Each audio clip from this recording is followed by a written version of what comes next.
To family, welcome back to सैव vlog by सभी जाफरी। कैसे हैं आप सब लोग? आई होप आप सब ठीक ठाक होंगे। मैं भी यहाँ बहुत ठीक ठाक हूँ। और अभी मैं अपने लिए बना रही हूँ अफ्तारी, क्योंकि मैंने सोचा कि सर्दियों में रोज़े रखने की बात ही कुछ और है। यानी जितने भी क़ज़ा रोज़े होते हैं या मन्नती रोज़े होते हैं वो सर्दियों में रख कर पूरे किए जाएँ, क्योंकि सर्दियों में यहाँ पे मगरिब हो जाती है 5 बजे, तो छोटा रोज़ा होता है। खैर बहरहाल, लेकिन फिर भी जो है सर्दियों में रोज़ा रखने की बात ही कुछ होती है कि वाकई में पता नहीं चलता कि रोज़ा कहाँ गया और कैसे गुजरा। बहुत अच्छी तरह, बहुत आराम से रोज़ा गुजर जाता है। तो बहरहाल अभी मैं बना रही हूँ अपनी अफ्तारी। और आज के दिन, जिस तरह टाइटल से आपको पता चल गया होगा, कि इस व्लॉग में मैं आपको दिखाने वाली हूँ अपनी विंटर शॉपिंग। एंड प्लस अभी आए हुए हैं हमारे बेटे के दोस्त, तो मैंने कहा कि चलो साथ साथ मैं अपनी अफ्तारी भी बना लूँ और साथ साथ उनके दोस्त आए हुए हैं तो उनके लिए भी कुछ स्नैक्स बना लूँ। तो मैंने यहाँ फ्राई किए थे फ्रेंच फ्राइज़, तो थोड़े से, जैसे कि आप देख रहे हैं, ज़्यादा ही फ्राई हो गए। वो फ़ौरन मुझे पता नहीं चला था, क्योंकि मैं बाकी कामों में मसरूफ़ हो गई थी। तो मैंने जल्दी से निकाले फ्राइज़ को और फिर मैंने सोचा, क्योंकि उस वक्त कुछ समझ में नहीं आता कि क्या बनाया जाए। तो बहुत दिन हो गए थे, क्योंकि लास्ट रमज़ान के ही पकौड़े मैंने खाए हुए थे। तो मैंने कहा चलो क्यों ना मैं पकौड़े तल लूँ। और पकौड़ों में वही सिंपल नमक मिर्च सोडा और ज़ीरा मैंने डाला, और साथ साथ अनियन के साथ इस दफ़ा मैंने शिमला मिर्च को भी चॉप करके डाला। और यकीन करें बहुत ही मज़े के लगे थे। मैंने फ़र्स्ट टाइम शिमला मिर्च को ट्राई किया है पकौड़ों में। प्याज तो करते ही हैं लोग। अच्छा, प्याज में मैं शिमला और प्याज मैंने इसलिए डाली, मैंने साथ साथ हरी मिर्चें नहीं डाली, क्योंकि मुझे हरी मिर्चें इतनी ज़्यादा पसंद नहीं है ना। जो मुंह में आती हैं हरी मिर्चें वो मुझे कतई तौर पे पसंद नहीं है। बहुत से लोगों को हरी मिर्चें पसंद है, लेकिन मुझे हरी मिर्चें ज़्यादा पसंद नहीं हैं। तो बहरहाल मैं बना रही थी यहाँ पकौड़े, और मैंने कहा चलो फिर बच्चों के लिए भी स्नैक्स में पकौड़े और फ्रेंच फ्राइज़ हो जाएंगे। तो जल्दी जल्दी मैंने पकौड़े तलना स्टार्ट किए और बहुत अच्छा लगा, और बहुत ज़्यादा लोग खुश भी हो गए। पूरे घर वालों के लिए मैंने पकौड़े तले, क्योंकि बहुत दिनों बाद, यानी तकरीबन साल भर के बाद नहीं, यानी रमज़ान के बाद से अब मैंने पकौड़े तले। तो कहते हैं ना कि एक कोई ऐसी चीज़ जो कि बहुत दिनों बाद खाई जाए तो अच्छी लगती है, मज़ा आता है। तो और सर्दियों का मौसम था, बारिश तो नहीं हो रही थी, लेकिन सर्दियों का मौसम था। सर्दी भी हो गई है यहाँ पे पंजाब में, तो काफ़ी अच्छा लगा इस तरह पकौड़े बनाने के बाद।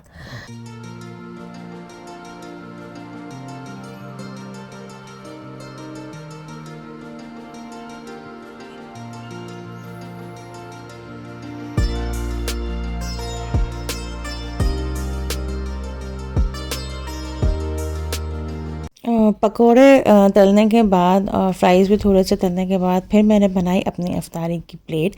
और ऑब्वियसली मेरा असल में दिल चाह रहा था लोडेड फ्राइज़ खाने का, लेकिन लोडेड फ्राइज़ में टाइम बहुत लगता है, तो मैंने सिंपल फ्राइज़ तले और उसके ऊपर मैंने मेयोनीज़ और केचप रख दिया और साथ साथ पकौड़े रख दिए। और यकीन करें बहुत मज़ा आया अफ्तारी करने का, अल्हम्दुलिल्लाह। और फिर उसके बाद मैंने टेबल लगाई। मैंने कहा बजाय पहले मैं अफ्तारी करूं, मैं बच्चों को स्नैक्स सर्व कर दूं, ताकि अच्छा नहीं लगता कि ख़ुद तो अफ्तारी करने बैठ गई और बच्चों को कुछ नहीं खिलाया। तो फिर मैंने बच्चों को अच्छी तरह सर्व किया, तो बच्चों ने भी बहुत मज़े से खाया और बहुत इन लोगों ने इन्जॉय किया। कौन आया आपके घर पास? आप इंट्रोडक्शन कराएंगे? हाँ, इनका नाम है Abdul Rafiq. He is your best friend? Yes, class for golden. और राफिक गिफ्ट भी लेके आए, आपने दिखाए? Oh wow, Rubik's cube. चलो, वेरी नाइस। इस डिब्बे से निकला। और आप क्यों खुश हैं भाई? अब्बास के फ्रेंड आए, आप क्यों खुश हैं भाई? ये इसकी भी दोस्त है। आपकी भी फ्रेंड है? आप ब्रेक टाइमिंग में नहीं से खेलते हैं? चलें, enjoy your food now, okay. तो फिर बाद में बच्चों ने अच्छी तरह स्नैक्स खा के एंजॉय करके फिर उसके बाद ऑब्वियसली बहुत ज़्यादा खेल कूद किया था, तो मैंने कहा अब बैठ के कुछ ना कुछ देखूं। तो फिर उसके बाद ये लोग लैपटॉप में अच्छी तरह एंजॉय करने लगे और फिर मैंने की अपनी आराम से इफ्तारी और लिटरली बहुत ज़्यादा मज़ा आया। और लोडेड फ्राइज़ का ही टेस्ट आ रहा था। ऑब्वियसली इसमें सिर्फ चीज़ नहीं थी, मेयोनीज़ और केचप और मैंने ब्लैक पेपर से इसको ऊपर से टॉपिंग की और बहुत मज़े के फ़्राइज़ लग रहे थे और पकौड़े भी बहुत ज़्यादा मज़े के बनाए थे और इतने दिनों बाद मैंने खाए थे तो बहुत ही मज़े के लग रहे थे। और फिर आए थे हम लोग एम्पोरियम। ये मेरा बहुत दिल चाह रहा था आने का। और फिर हम मुल्ला की दौड़ मस्जिद यानी यहीं तक आते हैं जब भी हमारा दिल घबराता है। और फिर जब मैं यहाँ पे आई तो यहाँ काफ़ी हैपनिंग माहौल हुआ था, तो मज़ा आया ये सब कुछ देखकर। और फिर यहाँ लगी हुई थी सेल और हर ब्रांड में लगी हुई थी। तो सबसे पहले मैं आई थी ज़ेलबरी में। ज़ेलबरी में फ़र्स्ट टाइम आई हूँ कि मुझे दूर से काफ़ी अच्छा यानी अच्छा कलेक्शन यहाँ पे नज़र आ रहा था स्टिच कपड़ों का। और जैसे कि आप ये देख रहे हैं और काफ़ी रीज़नेबल थे। मुझे हैरत ये हो रही थी कि सेल में थे, ऑब्वियसली 50% भी थे, अप टू 70% भी थे अप टू, और काफ़ी रीज़नेबल थे। और कोई 2 पीस भी थे, कोई शर्ट पीस भी थी, तो मुझे बहुत अच्छे लग रहे थे। तो मैंने सोचा कि मैं उठा लूँ और मैंने एक आध उठाए भी हैं। कौन से उठाए ये मैं आपको दिखाती हूँ कि वो आगे जाके आएंगे, क्योंकि मैंने फ्लावर प्रिंट्स लिए हैं तो वो मुझे बहुत अच्छे लग रहे थे। क्योंकि आप आराम से घर में पहन सकती हैं, इवन आप कैजुअल किसी के घर नॉर्मली मिलने जा रही हैं तब भी आप पहन सकती हैं। क्योंकि मैं ज़्यादातर जो स्टफ़ लेना चाहती हूँ स्टिचिंग में वो 2 पीस लेना चाहती हूँ, यानी ट्राउज़र और शर्ट हो या इवन अगर शर्ट हो। क्योंकि मैं दुपट्टा इसलिए नहीं कैरी करती, मतलब कहने का मकसद है मैं नहीं बाय करती, क्योंकि मैं जो हूँ वो सिर्फ़ और सिर्फ हिजाब करती हूँ। तो हिजाब मैं कंट्रास्ट के साथ चला लेती हूँ ना। मैंने 2-3 जो है वो गरम हिजाब लिए हुए, यानी गरम स्टफ़ लिए हुए, फॉर विंटर स्टफ़ के हिजाब लिए हुए, तो अच्छा चल जाता है। मैंने जो लिया है वो एक ये ऑरेंज वाला लिया, जो कि मुझे बहुत अच्छा प्रिंट लग रहा था और फैंसी वेयरिंग लग रहा था। तो ये वाला मैंने एक लिया है और एक मैंने येलो लिया है जो आगे आएगा ये वाला। तो ये मुझे बहुत अच्छे लग रहे थे और स्टफ़ भी विंटर था। और यकीन करें ऐसे पहले मुझे लगा कि ये समर स्टफ़ है, लेकिन फिर मैंने वहाँ लेडी खड़ी हुई थी शॉपकीपर, तो मैंने उनसे पूछा कि विंटर स्टफ़ है, तो उन्होंने कहा हाँ। अच्छा, जनरेशन में हर दफ़ा जाती हूँ कि चलो मुझे कुछ चीज़ पसंद आ जाए। तो जब मैं गई जनरेशन में तो यहाँ पे एक आध बस मुझे अच्छा लगा, जिसमें से एक ये वाइट कलेक्शन मुझे अच्छा लगा। इसमें काम हुआ, मतलब एम्ब्रॉयडरी हुई हुई थी, बट ये सिंगल पीस था। इट्स नॉट, नहीं, हाँ सॉरी, 2 पीस था, ट्राउज़र के साथ था ये। और इसमें डिफरेंट वैरायटीज़ आई हुई थी, कोई फ्रॉक बनी हुई थी, कोई शर्ट बनाई हुई थी। और फ्लावर प्रिंट्स भी इस किस्म के आए हुए थे, लेकिन फ्लावर प्रिंट्स मुझे कोई इतने ख़ास नहीं लगे। मुझे वाइट का कलेक्शन बहुत अच्छा लगा। और ये वाला जो मैं आपको दिखा रही हूँ, ये पूरा अघन का स्टाइल बना हुआ है और इसके अंदर ब्लॉक प्रिंट हुआ हुआ है, ये भी मुझे अच्छा लगा था। बट इनके प्राइसेस बहुत ज़्यादा हाई फाई थी, इवन सेल लगी हुई थी उसके बावजूद इन लोगों की प्राइसेस जो हैं काफ़ी हाई फाई थी। मतलब कोई तुक नहीं था कि घर में पहनने के लिए आप यहाँ से सूट्स लें। हाँ, कोई ओकेजन हो, कोई भी अगर आपको फॉर्मल पार्टी हो या जहाँ भी आपको कहीं आना जाना हो तो फिर आप ले सकते हैं। And then I am come to ethnic में भी मुझे वो कभी कभार बहुत अच्छे जोड़े दिख जाते हैं, मिल भी जाते हैं। एक आध मैंने ली हैं चीज़ें यहाँ से एथनिक से, लेकिन एथनिक में कभी कभार बहुत ही फजूल कलेक्शन होता है, कभी कभार बहुत अच्छा कलेक्शन हुआ था। फ़िलहाल अभी यहाँ पे विंटर कलेक्शन काफ़ी अच्छा आया हुआ था। और मुझे वही है कि मुझे फ्लावर स्टफ़ देखना था, एम्ब्रॉयडरी मुझे नहीं देखनी थी, मुझे सिंपल प्रिंटेड फ्लावर सूट देखने थे। तो मैं वो देखना चाह रही थी, तो साथ साथ शॉपकीपर जो मुझे बाकी सूट्स भी दिखा रहा था। एंड में मैंने कहा कि भाई मुझे फ्लावर सूट प्रिंट दिखा दो जो नॉर्मली घर में पहना जा सकता है, मुझे ख़ास तौर पे एम्ब्रॉयडरी सूट नहीं चाहिए।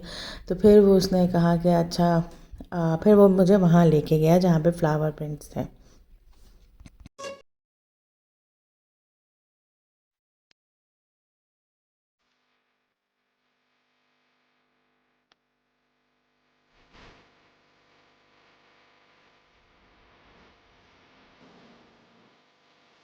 फिर उसके बाद मैंने जैसे कि आपको कहा कि फिर मैं प्रिंटेड सूट पे आ गई। ये 2 पीस थे, ये भी काफ़ी रीज़नेबल था, कोई ज़्यादा इतने ज़्यादा एक्सपेंसिव नहीं थे।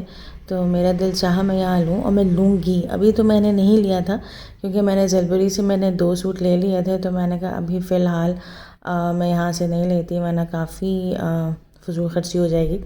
मैंने कहा आई थी मैं लिटरली विंडो शॉपिंग करने के लिए आई थी, लेकिन सूट्स काफ़ी अच्छे लगे तो मैंने ज़लबरी से वो 2 सूट्स ले लिए थे। और ये भी मुझे बहुत अच्छा लग रहा था, मल्टी कलर, ब्लैक पे मल्टी कलर, और डिज़ाइनिंग काफ़ी अच्छी थी, यानी बैगी सी शर्ट्स थी, बैगी सी स्लीव्स थी, तो मुझे काफ़ी अच्छा लगा। ये वाला मुझे अच्छा लगा और ये एक रेड वाला भी अच्छा लगा क्योंकि as you know that red was my favourite, तो ये भी मुझे बहुत अच्छा लगा। तो मैंने कहा इंशाल्लाह मैं नेक्स्ट टाइम ज़रूर लूँगी।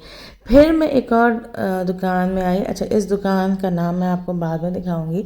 तो ये नई खुली थी एम्पोरियम में, और यहाँ पे फैसल को कलेक्शंस बहुत पसंद आया। तो एक ये भी पसंद आया था और एक ये पसंद आया था, जो कि मुझे बिल्कुल नहीं पसंद आया था क्योंकि बिल्कुल प्लेन कलर ऑरेंज था। और ये इसलिए कह रहे थे मुझे लेने को क्योंकि ये कलर है नहीं मेरे पास, लेकिन मैंने कहा नहीं, मुझे इतना कोई ख़ास नहीं लग रहा। वो पिंक वाला मुझे अच्छा लगा था। पिंक वाला मैंने इसलिए नहीं लिया क्योंकि मुझे घर में पहनने के लिए सूट्स चाहिए थे, या कहीं नॉर्मली किसी के घर आना जाने के लिए, तो मुझे इतना कोई ख़ास नज़र नहीं आया था। तो यहाँ भी कलेक्शंस बहुत अच्छे थे और यहाँ भी सेल लगी हुई थी और रीज़नेबल प्राइसेस थे यहाँ भी। तो यहाँ से मैंने एक लिया है जो कि मुझे इन्होंने ही दिलाया, उन्होंने ज़बरदस्ती मुझे दिलाया कि नहीं तुम ले लो ले लो ले लो, और वो है ये ब्लू कलर का। अच्छा, ये ब्लू कलर मेरे पास बिल्कुल भी नहीं था। इन्होंने कहा ये तुम्हारे पास नहीं है ये वाला कलर, और ये सिर्फ शर्ट है और इसमें ब्लॉक प्रिंट हुआ था। मैंने क्यों लिया? क्योंकि इसमें बहुत अच्छी ब्लॉक प्रिंट हुआ था। इसका नाम है सोहे। तो ये नई दुकान खोली हुई थी एम्पोरियम में। खैर, अपनी फिर शॉपिंग करने के बाद मैं आई थी हाइपर मार्ट, और हाइपर मार्ट में क्योंकि मैं काफ़ी दिनों से सोच रही थी कि मैं ग्रिल्ड पैन लूँ, और मेरा बहुत दिल चाह रहा था स्टेक्स बनाने का, क्योंकि मैंने बहुत दिनों से सोचा हुआ था कि मैं आप लोगों के साथ स्टेक की रेसिपी शेयर करूँगी। तो मेरा इसलिए दिल चाह रहा था ग्रिल पैन लेने का, लेकिन फ़िलहाल मैंने यहाँ से नहीं लिया। अब मैं कहीं और जाऊँगी और वहाँ से लूँगी। मुझे एक फ्राई पैन भी लेना है नया, क्योंकि रजब आने वाला है, और रजब में जो है आपको मालूम है कि मैं नई चीज़ें लेती हूँ। और फिर उसके बाद हमने की ग्रॉसरी, क्योंकि हमारे यहाँ होनी थी नेक्स्ट डे दावत, और वो व्लॉग भी आने वाला है, और उसमें मैंने बहुत मज़े जो मैंने इस व्लॉग के बाद आपके साथ शेयर करनी है। और एक और बात मुझे आप लोगों के साथ करनी, मुझको आप लोगों से बात करनी थी, वो ये कि एक तो सबसे पहले बहुत बहुत thank you so much for watching my vlogs, कि आप लोग ने लास्ट व्लॉग बहुत अच्छी तरह देखा, और बहुत लोगों ने मुझसे पूछा भी कि आप इतनी डिप्रेस्ड क्यों हो गई। लेकिन अल्लाह का लाख लाख शुक्र, अब मैं बिल्कुल ठीक ठाक हूँ, बिल्कुल सही हूँ। मेरे सब्सक्राइबर भी इंक्रीज़ हो रहे हैं, अल्लाह का शुक्र, आहिस्ता आहिस्ता। तो आप लोगों का थैंक यू मुझे करना था। और फिर उसके बाद आपने जैसे कि देखा कि मैंने ली थी चिकन बोनलेस, और अब मुझे लेनी थी फ़िश, क्योंकि मेरा दिल चाह रहा था, जैसे कि आपने लास्ट व्लॉग में देखा था कि मैंने सरदार की फ्राई फ़िश ली थी। बहुत मज़े की होती है, जिसने नहीं ट्राई की वो ज़रूर ट्राई करें। तो अब मेरा दिल चाह रहा था कि दावत में मैं ख़ुद अपने हाथों से बनाऊँ फ़िश। तो यहाँ हम लोग चूज़ कर रहे थे, जो चूज़ कर रहे थे वो रहू फ़िश मतलब देख रहे थे, लेकिन हमें छोटी वाली रहू मिल रही थी, हमें बड़ी वाली चाहिए जिसके अंदर कांटे कम होते हैं ना, और बड़े कांटे होते हैं। असल में अगर हम छोटी रहू लेते हैं तो उसमें छोटे छोटे कांटे होते हैं जो कि मुंह के अंदर आते हैं। तो इसलिए हमने सोचा कि हम बड़ी फ़िश लें, बड़ी रहू लें। तो वो हमें यहाँ मिल नहीं रही थी, तो फिर हमें वो बाद में मिल गई थी। और फिर उसके बाद हम लोग निकल ही रहे थे एम्पोरियम से, तो मुझे नज़र आई सैलड बार।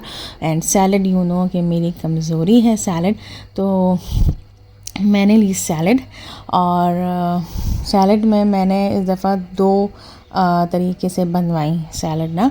एक तो अपनी मीठी सैलड अलग बनवाई और दूसरी फीकी सैलड अलग बनवाई। तो बहुत मज़े की रही, क्योंकि आपको मालूम है सैलड मेरी कमज़ोरी है, रशियन सैलड, और मैं बनाती भी बहुत हूँ और खाती भी बहुत हूँ सैलड। सो ये था मेरा आज का व्लॉग, और नेक्स्ट व्लॉग भी बहुत ज़बरदस्त आने वाला है, उसको भी ज़रूर देखिएगा, क्योंकि वो इसी का पार्ट 2 कह लें, मतलब दावत ही है वो, विंटर की पहली दावत, जिसमें मैंने बहुत अच्छी अच्छी कुकिंग की है, तो उसको ज़रूर देखिएगा। तो अब मैं करती हूँ इस व्लॉग को ख़त्म। आई होप कि आपको मेरा ये व्लॉग पसंद आया होगा। So please do subscribe my channel, hit the bell icon and like and share. Share it और दुआ में याद रखिएगा। मैं भी आप लोगों को दुआ में याद रखूँगी। Bye bye, see you.